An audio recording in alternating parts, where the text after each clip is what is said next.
lesson, we learned about logarithmic and exponential functions.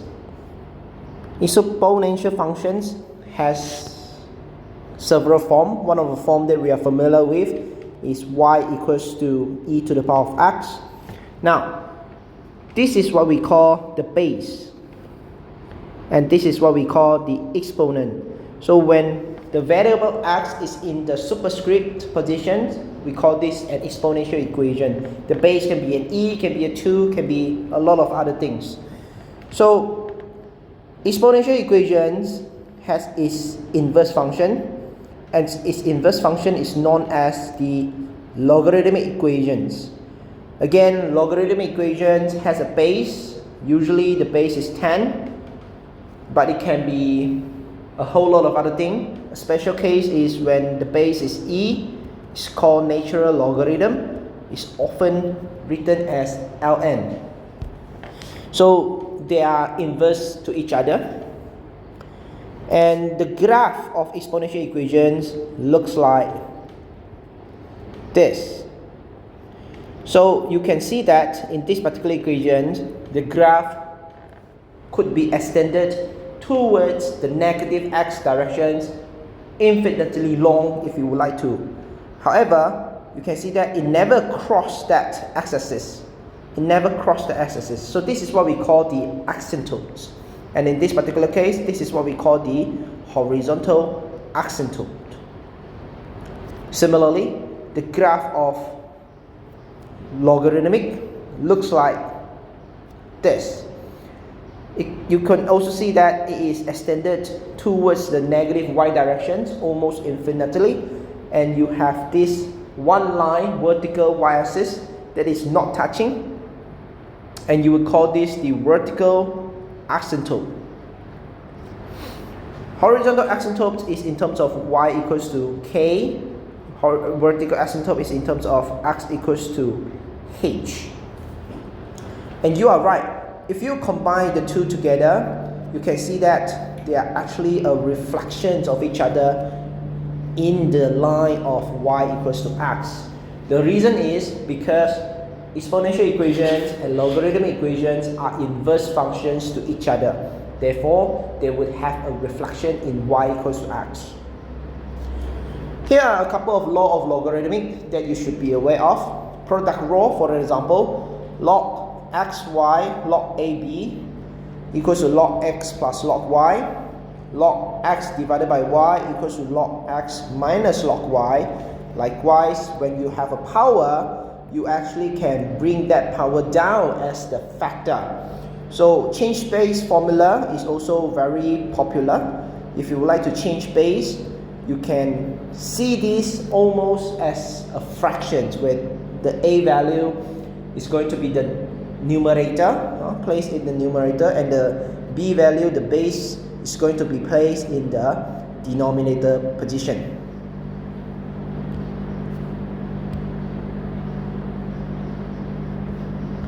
Moving on. Here are a couple of examples. So how can we combine some of these logarithmic terms together? 3 plus 2 log p minus log q. All you have to do is to make sure they share the same base.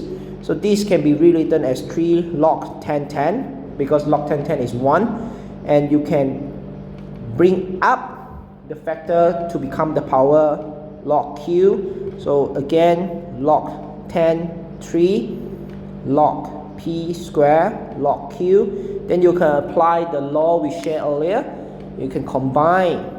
When it is plus, you can multiply them together, 1000 p, and then when it is minus, you can make a division.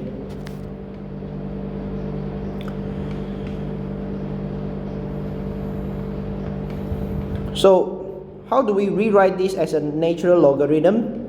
So this is log 5c negative 1.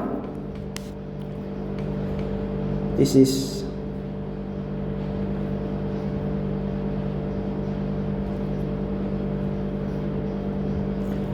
so how can we write this as a natural logarithm? We can convert it, changing both of this into a base e, and this is also a base e. But don't forget, your logarithmic is actually in the denominator form, so you have to make it as a 1 divide log CE log 5E, so it will then become ln 5 divided by ln C. Solving exponential equations, again, when we are solving, we are looking for the values of the x.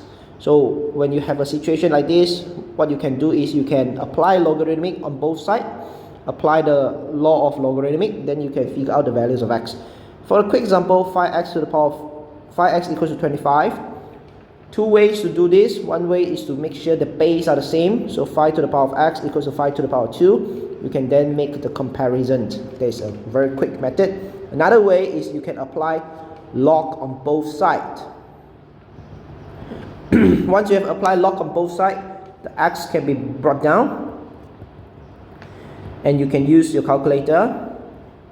You will once again figure out the value equals to 2. Here are a couple of practices that we will share with you how to work on this. So for the first question, you can notice that the base are actually already the same. The additional steps you need to do is just to make sure the factor of 2 is brought back up as a power before you will multiply them together, becoming one single expression. Okay, so that's how the first question can be done. For the second question, 3 to the power of 2x equals to 81. Again, we have shared with you some of the different way. One of the way is to make sure the base are the same, then you compare the power. You'll again be able to figure out the answer for question 2 is x equals to 2.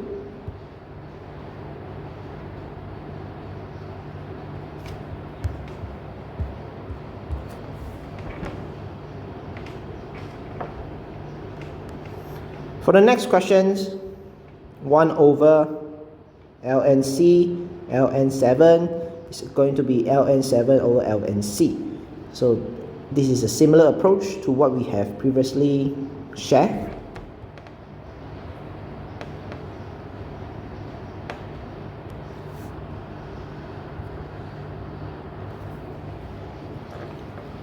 We'd like to sketch this graph. Y equals to e to the power of 2x plus 3.